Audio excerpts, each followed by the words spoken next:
Hello everyone, welcome back to Magnet Brains. मैं हूं स्वाति, आपकी इंग्लिश एजुकेटर, एंड हम पढ़ रहे हैं क्लास 8 की ऑक्सफोर्ड बुक, जिसका भी हम देख रहे हैं यूनिट 4 का B section, which is journey to the centre of the earth. इसका एक्सप्लेनेशन हम ऑलरेडी जो है प्रीवियस वीडियो में देख चुके हैं।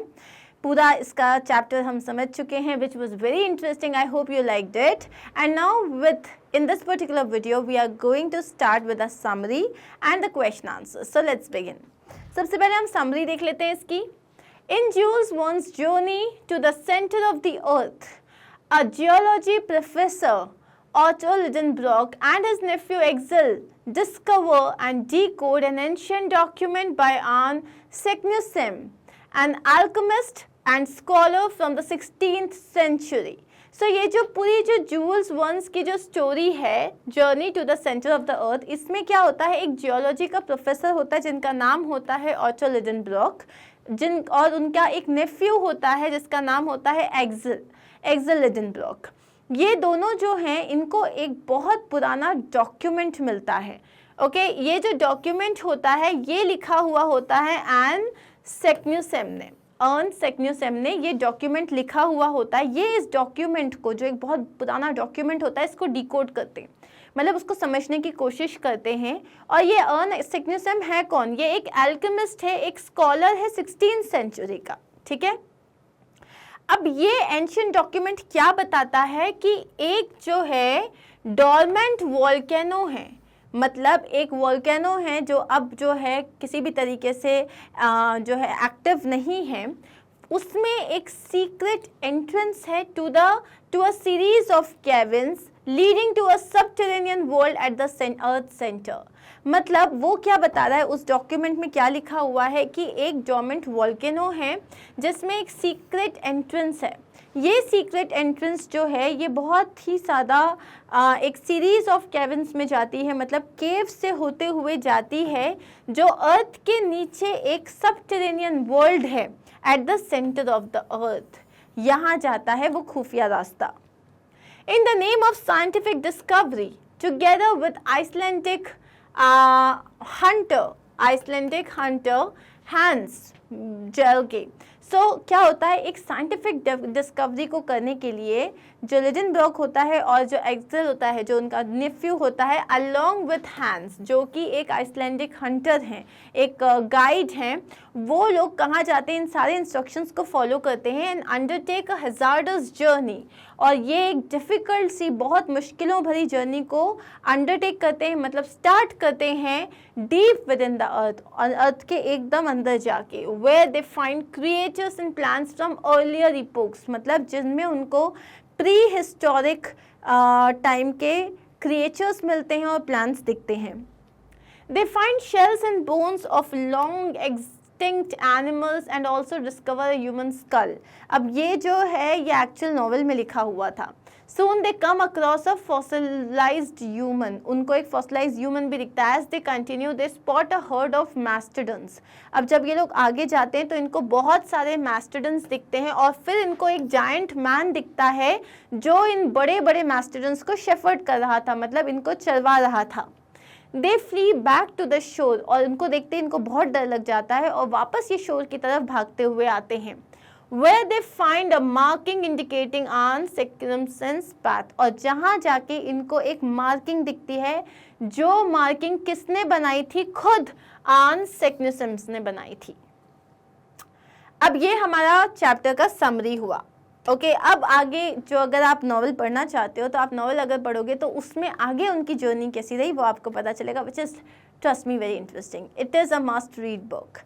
Now coming to the question answers which are on the page number 106 of your book, let's start. On the basis of your understanding of the text, answer the following questions with the best option given below। मतलब आपने जो भी chapter में समझा उसके हिसाब से आपको कुछ क्वेश्चंस दिए हैं, ऑप्शंस दिए हैं, you have to tick on the right option।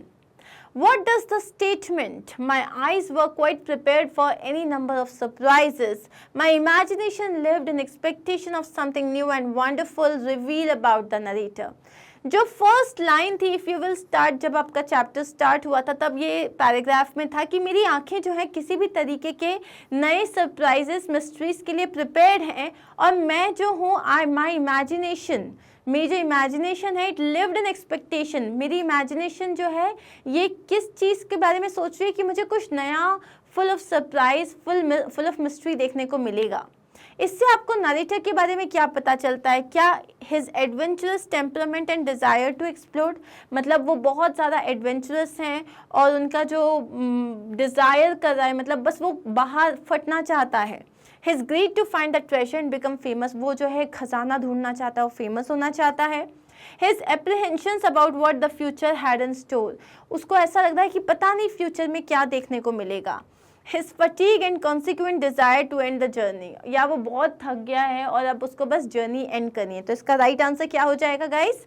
इसका राइट आंसर हो जाएगा उसका adventurous temperament and desire to explore, मतलब कि उसको लग रहा है कि मैं क्या नई चीज़ देख लूँ, कुछ मिस्ट्री मैं सॉल्व कर लूँ, कोई नई डिस्कवरी कर दूँ, तो ये उसका जो है एडवेंचरस टेम्परामेंट है ये। नेक्स्ट क्वेश्चन है, कम he said at last when his first surprise was over, come along my boy and let us see them nearer. What did the speaker wish to see? अब जो उसके जो uncle थे उन्होंने क्या बोला, चलो चलो उनके पास जाके देखते हैं, हम पास से देखेंगे उनको। किसे देखना था उनको? The gigantic elephants, the huge man, the enormous plants और all of the above। किसको देखना था? उन्हें देखना था gigantic elephants को देखना था। नेक्स्ट है, what is the mood off the main in the end of the story, story के एंड में लोगों का मूड कैसा है? क्या वो बहुत दुखी है, रिमोर्सफुल हैं? क्या वो बहुत सुपर हैप्पी हैं? क्या वो बहुत डरे हुए हैं, हॉरिफाइड हैं, या वो एक्साइटेड हैं? At the end they are excited because they have found a new way, उन्होंने अभी अभी डिस्कवर किया है कुछ। नेक्स्ट क्वेश्चन है, the three men were walking on bones yet the scene is not gruesome why. Initially जो first line है कि वो लोग जो हैं पाइल ऑफ बोन्स के ऊपर वॉक कर रहे हैं, लेकिन उसके बाद भी वो चीज़ उन्हें बहुत ज़्यादा, उन्हें घिन नहीं आ रही है उस चीज़ से, ग्रूसम नहीं लग रहा है। क्यों? The three men found themselves walking on the bones of prehistoric animals.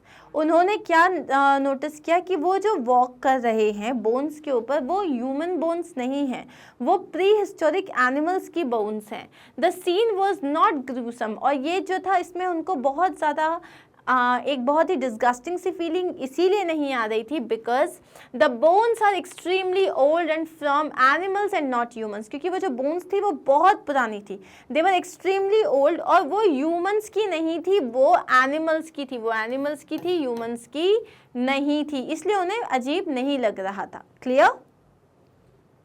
Next क्या है, describe the mastodons and their keeper. वो जो मास्टोडन्स थे, वो जो जाइगेंटिक एलिफेंट्स थे, वो कैसे दिखते थे, और उनका जो कीपर था, जो जायंट था, उसके बारे में हमें बताना है। The mastodons are a huge race of prehistoric beast. Mastodons क्या हैं? प्री हिस्टोरिक बीस्ट, बीस्ट मतलब बहुत ही ह्यूज जाइगेंटिक मैमल्स। तो ये प्री हिस्टोरिक बीस्ट थे विच रिसेंबल एलिफेंट्स, जो कि ऑलमोस्ट एलिफेंट्स जैसे दिखते हैं। They were not fossils embedded in the rock. अब वो क्या बता रहा है उसमें कि ये कोई ऐसे फॉसिल्स नहीं थे जो रॉक्स में फंसे हुए हों और हम उनको स्टडी कर रहे हों, but they were living and with its enormous size. वो सब के सब जिंदा थे और बहुत बड़े थे। The elephants too were gigantic and with their mighty tusk could tear the large Bhoj.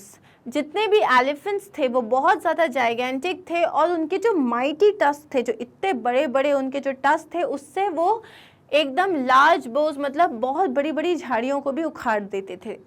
Their keeper was a human and was of the height of above more than 12 feet. उनका जो कीपर था, मतलब जो उनको देख रहा था, उनका जो काइंड ऑफ शेफर्ड था, वो एक बहुत बड़ा जायंट था जो कि 12 फीट से भी ज़्यादा लंबा था। Had matted hair and holds a branch of a tree to control these gigantic mastodons of prehistoric age. उसके बहुत मैटेड हेयर, मतलब उसका जो पूरा मेन था वो बहुत ही क्लमजी था, एकदम बुशी हेयर था, और उसके हाथ में उसने एक ब्रांच पकड़ा हुआ था, मतलब ट्री का एक ब्रांच पकड़ा हुआ था, उससे वो इन सब लोगों को, इन जो मैस्टोडन्स को कंट्रोल करने के लिए। Clear?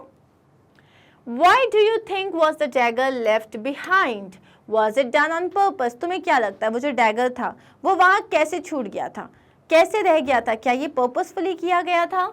I think that the previous explorer आन सेकेनिज्म left it there by mistake or to state he had been there before others. मेरे हिसाब से जो इसके पहले जो एक्सप्लोरर था जिन्होंने सेम प्लेस को एक्सप्लोर किया था, जिनका नाम था आन सेकेनिज्म, उन्होंने उसको वहाँ पे हो सकता है बाय मिस्टेक छोड़ दिया हो। या तो ये हो सकता है कि बाय मिस्टेक छोड़ दिया, या तो उन्होंने जानबूझ के छोड़ा था टू स्टेट, बताने के लिए कि उनसे पहले जो बाकी लोग आएंगे उनसे पहले भी वो वहाँ ऑलरेडी पहुँच चुके थे। क्लियर?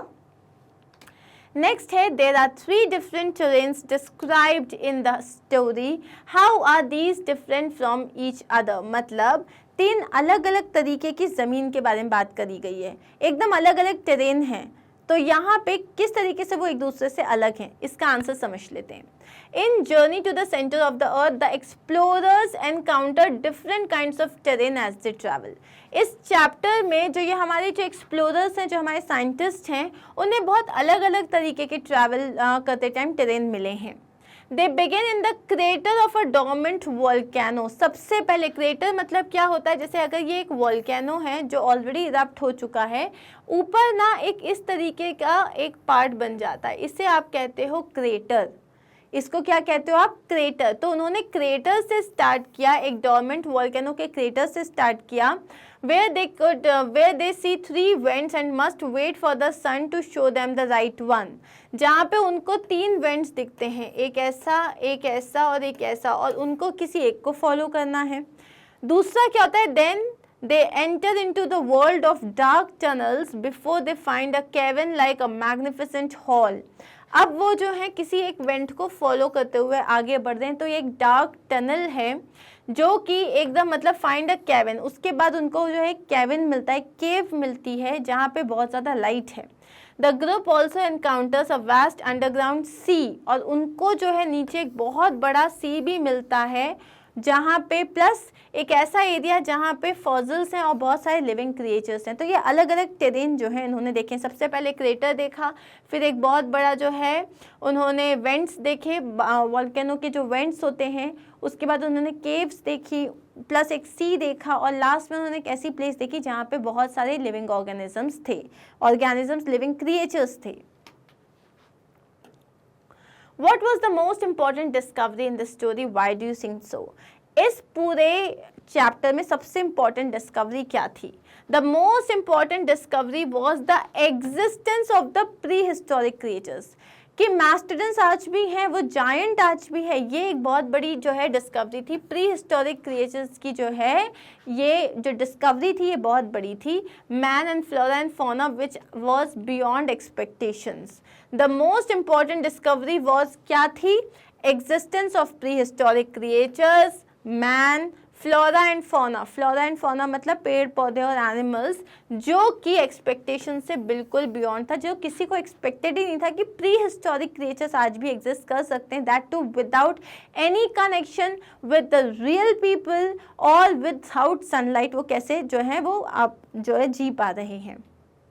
नेक्स्ट क्वेश्चन क्या है? Foreshadowing is an advance sign और warning of what is to come in the future. Foreshadowing क्या है? ये एक डिवाइस होती है, ये एक लिटरेरी डिवाइस होती है जो राइटर्स जो हैं अपनी स्टोरी को इंटरेस्टिंग बनाने के लिए करते हैं। फोरशैडोइंग मतलब क्या होता है? आप पहले से किसी को एक तरीके का क्ल्यू दे रहे हो कि आगे क्या होने वाला है। So before the main spot huge creatures, तो जब वो जो लोगों को, आदमी लोग, जो ये तीनों आदमी लोग जो हैं, जो ये एक्सप्लोरर्स हैं, जब ये बड़े बड़े क्रिएचर्स को फाइंड करते हैं, उसके पहले ही जो है एक एंटिसिपेट करने के लिए राइटर ने कुछ लिखा है, उस चीज़ को हमें कोट करना है। तो if you remember it right, writer ने क्या लिखा था? Since nature has shown herself capable of producing such stupendous vegetable supplies, why not we might meet with mammals just as large and therefore dangerous? ये line if you remember narrator ने कहा था कि जब नेचर ने दिखाया है कि वो इतनी केपेबल है कि ऐसे स्टुपेंडस इतने अमेजिंग वेजिटेबल सप्लाईज वो दिखा सकती है, ऐसे ऐसे फ्लोरा एंड फौना है, तो यहाँ पे मैमल्स क्यों नहीं हो सकते? हो सकता है यहाँ पे एक बहुत ज़्यादा जो है वाइल्ड और डेंजरस मैमल्स भी हों। तो ये क्या था? ये एक फोरशैडोइंग थी। इसका मतलब इसके बाद हो सकता है वाकई कुछ आ जाए। तो राइटर्स ये क्यों लिखते हैं? अपनी स्टोरी को इंटरेस्टिंग बनाने के लिए। In the extract, it is perseverance that guides the men along the way. As a result, they gain knowledge, justify. ये जो पूरा चैप्टर था, ये जो एक्सट्रैक्ट था, इसमें आपको क्या पता चलता है कि perseverance, perseverance मतलब to not give up. आप ये बोलते हैं यार गिव अप कर देते हैं, वो वाली चीज़ नहीं होती है। तो अगर आपके अंदर परसिवरेंस है तो वही आपको आगे लेके जाती है। तो हमको ये चीज़ जस्टिफाई करनी है इस चैप्टर के through.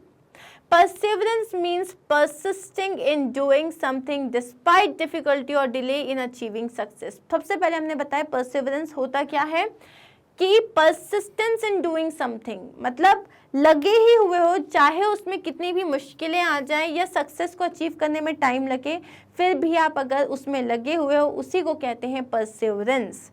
This extract shows the perseverance of the explorers who Despite of fierce situations ahead of them.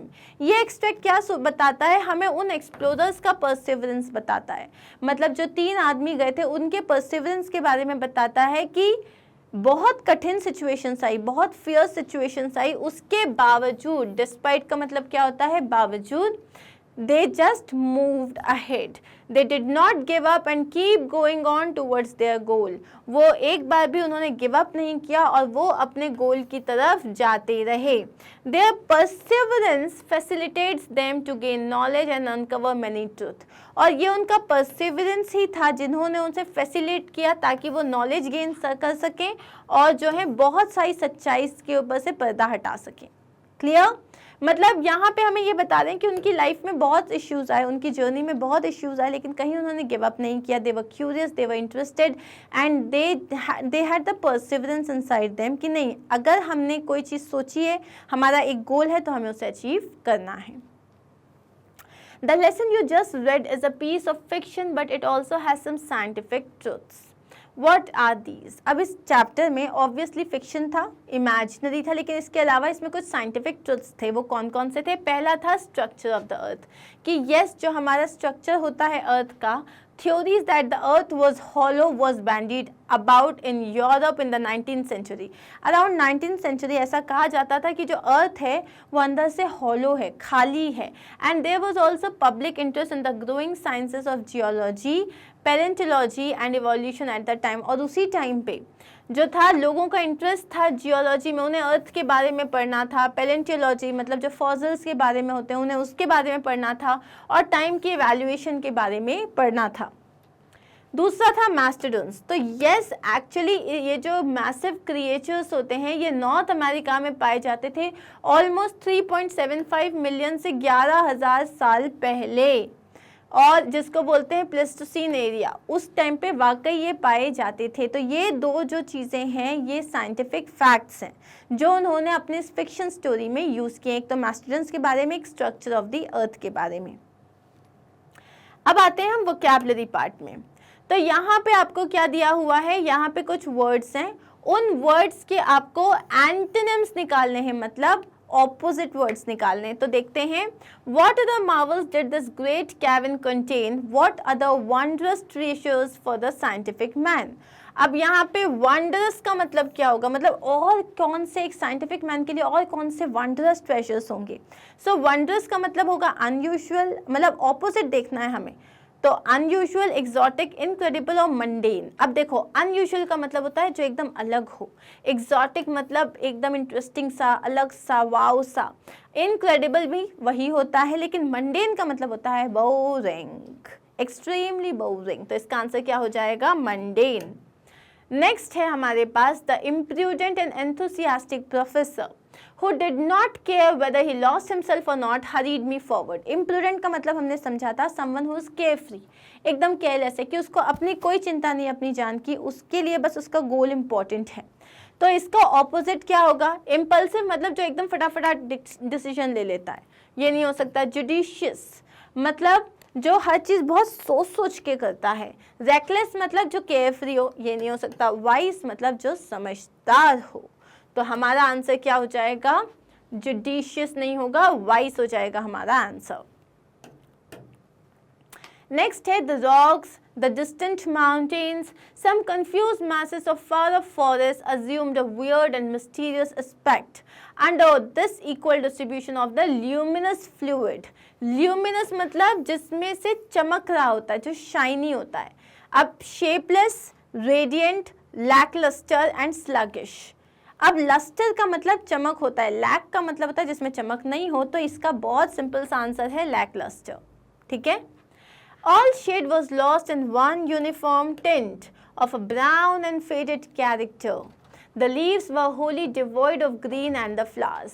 मतलब वहाँ जितनी भी पत्तियाँ थी उसमें किसी भी तरीके से ग्रीन कलर नहीं था। तो डिवॉइड का मतलब होता है लैक करना, तो ये तो नहीं होगा, ये तो सिनोनिम हो गया। और रिप्लीट, अबंडेंस, उसमें बहुत ज़्यादा नीडिंग थी, मतलब उसमें ज़रूरत थी उस चीज़ की। रिप्लीट था, उसमें बिल्कुल कमी थी, तो ये भी नहीं होगा, ये भी नहीं होगा। क्या हो जाएगा? होगा आंसर अबंडेंस। अबंडेंस मतलब बहुत सारा। Suddenly stop short and restrain my uncle. Suddenly मैं रुक गया और मैंने अपने अंकल को रोका। रिस्ट्रेन का मतलब क्या होता है? रोकना, स्टॉप करना। रिलीज करना मतलब होता है छोड़ देना। चेक्ड मतलब उनको देखना। कर्व मतलब रोकना। पुश्ड मतलब होता है धक्का देना। तो इसका आंसर क्या हो जाएगा? रिलीज मतलब छोड़ देना। यहाँ वो बोल रहा है अंकल को स्टॉप किया, रिलीज मतलब अंकल को छोड़ दिया। The boughs crackled and the whole masses of leaves and green branches went down the capacious throats of these terrible monsters. हमने capacious का मतलब भी देखा था। capacious मतलब something जिसमें बहुत space हो, बहुत बड़ा हो। तो अब यहाँ पे वॉल्यूमनस, वॉल्यूमनस मतलब जिसमें बहुत ज़्यादा वॉल्यूम हो, बहुत जगह हो, तो ये तो नहीं होगा। उसके अलावा एम्पल, एम्पल मतलब बहुत ज़्यादा, एम्पल ऑफ स्पेस, ये भी नहीं होगा। अब एक है क्रैम्ड, क्रैम्ड मतलब छोटा, नैरो मतलब सकरा सा, तो इसका आंसर हम करेंगे क्रैम्ड। ठीक है। अब है I looked, shrugging my shoulders, decided to push incredulity to its very last limits. Incredulity का मतलब क्या होता है? When you are not able to believe in something. तो belief, disbelief. When you are not able to believe in something मतलब disbelief, ये नहीं होगा। Skepticism मतलब आप सोचते हैं यार होगा नहीं होगा, you have doubt, ये भी नहीं होगा। Principles और belief, इसमें से आंसर आ जाएगा आपका belief. Why? Because it's the opposite of not believing. Sorry, हाँ, ऑपोजिट ऑफ नॉट बिलीविंग। अब है we remain profoundly still, speechless with surprise. Profoundly का मतलब होता है एकदम still, extremely still. So greatly तो नहीं होगा, ये तो सिनोनिम हो जाएगा। सिवियरली नहीं होगा। अब अपेरेंटली और सुपरफिशियली। अपेरेंटली मतलब हाँ हम ऐसे थे, और सुपरफिशियली मतलब ऊपर ऊपर से थे। इसका आंसर क्या हो जाएगा? सुपरफिशियली। अब आपके पास लास्ट क्वेश्चन क्या है? दैट सपोज आप एक कॉपी राइटर हो, मतलब यू आर राइटर और आप एक ट्रैवल एजेंसी के लिए लिखते हो। You want to package and promote trips to the centre of the earth. और अब तुम्हें क्या करना है? तुम्हें एक पैकेज, जैसे हम अंडमान जाते हैं या हम कश्मीर जाते हैं या हम मालदीव्स जाते हैं, तो इसके लिए हमारे पास पैकेज टूर्स होते हैं। तो सिमिलरली यहाँ पे तुम्हें ट्रिप, कौन सी ट्रिप को प्रमोट करना है? Journey to the centre of the earth. तो इसके लिए तुम्हें एक अट्रैक्टिव एडवर्टीजमेंट जो है क्रिएट करना है, एक पैकेज क्रिएट करना है ताकि लोग आएँ और उसको खरीदें। Mention the setting as well as the adventures that are in store. अब आपको वहाँ की जगह बतानी है और वहाँ पे आप क्या क्या एडवेंचर कर सकते हो वो भी बताना है। और लैंग्वेज बहुत ही ज़्यादा पर्सुएसिव होनी चाहिए, पॉजिटिव होनी चाहिए। So let's start with the writing blog now. If you are looking for an adventure, अब तुम एक ट्रैवल राइटर हो, मतलब तुम एक कॉपी राइटर हो, ट्रैवल एजेंसी के लिए काम करते हो, तो तुम यहाँ पे एक एडवर्टीजमेंट लिख रहे हो। ये रहा तुम्हारा advertisement. If you are looking for an adventure of a lifetime, अगर तुम अपनी पूरी लाइफ का बेस्ट एडवेंचर करना चाहते हो, Oxford holiday packages are the right choice for you. तो हमारा जो हॉलीडे पैकेज है वो बिल्कुल सही है आपके लिए। Oxford offers the widest range of customizable tour to the center of earth to suit every kind of traveler from Delhi, Mumbai, Chennai और Bangalore। तो उसने क्या बोला है यहाँ पे कि हम जो हैं आपको वाइडेस्ट रेंज प्रोवाइड करते हैं customisable tour to the journey to the centre of the earth. मतलब अगर आपको सेंटर ऑफ द अर्थ जाना है, हम आपको 3 दिन में पहुंचा सकते हैं, आपको थोड़ा आगे आसपास का ज़्यादा दिखाएंगे, हम आपको 2 दिन में भी पहुंचा सकते हैं, हम आपको पूरे 1 हफ्ते का भी टूर दे सकते हैं। मतलब ये टोटली कस्टमाइजेबल है। और चाहे आप दिल्ली से आ रहे हो, मुंबई से आ रहे हो, चेन्नई से आ रहे हो, बेंगलोर से आ रहे हो, तो it is going to be very feasible for you. Explore the center of earth with unbelievable visit to the prehistoric life on earth। अब यहाँ पे वो क्या बोल रहे हैं, आप सेंटर ऑफ द अर्थ को एक्सप्लोर करो जहाँ पे आपको प्री हिस्टोरिक लाइफ जो है उसके बारे में भी हम बताएंगे।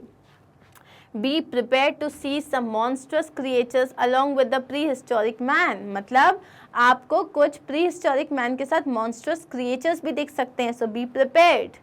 Explore the expedition with innumerable adventures in store for you। अब उसने क्या बोला है, इस एक्सपीडिशन को, इस जर्नी को आप एक्सप्लोर करोगे जिसमें इनन्यूमरेबल एडवेंचर्स होंगे, मतलब बहुत ही सारे एडवेंचर्स होंगे। Embark on a thrilling expedition, मतलब आ जाओ हमारे साथ। You get enough time on the first day for acclimatisation. मतलब फर्स्ट डे में आपको एक्लिमेटाइज करने के लिए, मतलब आपको उस क्लाइमेट से जो है अपने आप को एक्लेम करने के लिए, मतलब रिलैक्स होने के लिए टाइम दिया जाएगा। Report at the base camp, फिर आपको बेस कैंप पे रिपोर्ट करना है। Over the next 5 days you get to walk through thick forest. अब नेक्स्ट 5 days में आपको घने जंगलों से निकलना पड़ेगा, रिवर्स को क्रॉस करना पड़ेगा, मेडोज को क्रॉस करना पड़ेगा, very thing under the earth. और ये सब कहाँ पे, अर्थ के अंदर। Recommended to all adventure lovers and a must do if you are a trek crazy। तो अगर जितने भी एडवेंचर लवर्स हैं उन सबको ये रिकमेंड किया जाता है, और अगर आप जो हो ट्रैक क्रेजी हो तो आपको पक्का करना चाहिए। Craving for some adrenaline rush, here we go. So adrenaline rush मतलब क्या होता है, जब आप बहुत ज़्यादा एक्साइटेड होते हैं तो आपके अंदर जो रश होता है उसको हम बोलते हैं एड्रेनालाइन रश। तो उसने बोला कि craving for some adrenaline rush, here we go। तो ये आपका कैप्शन हो गया। So that's it guys, thank you so much। Here we come to an end to this chapter। I hope you understood well, and in our next video we are going to start with the C section of this 4th unit of your book Oxford Class 8। And I'm grateful to you because you were with me, and I hope you enjoyed this session। Please make sure that you share it with your friends, you like it, and you also comment it if in case you have any doubt। And if you don't, then tell me that ma'am I don't have any doubt, which means I'll be happy। And also visit our website which is magnetbrains.com। just go to courses, click on the class you wish to study। तो क्या आता है, subjects आ जाएंगे, तो जो भी subject पढ़ना है उस पर क्लिक करो, आपको जो टॉपिक पढ़ना है उस पर क्लिक करो, and your video will appear। Quite easy, right? Thank you so much for being with me। Take care of yourselves। Bye bye।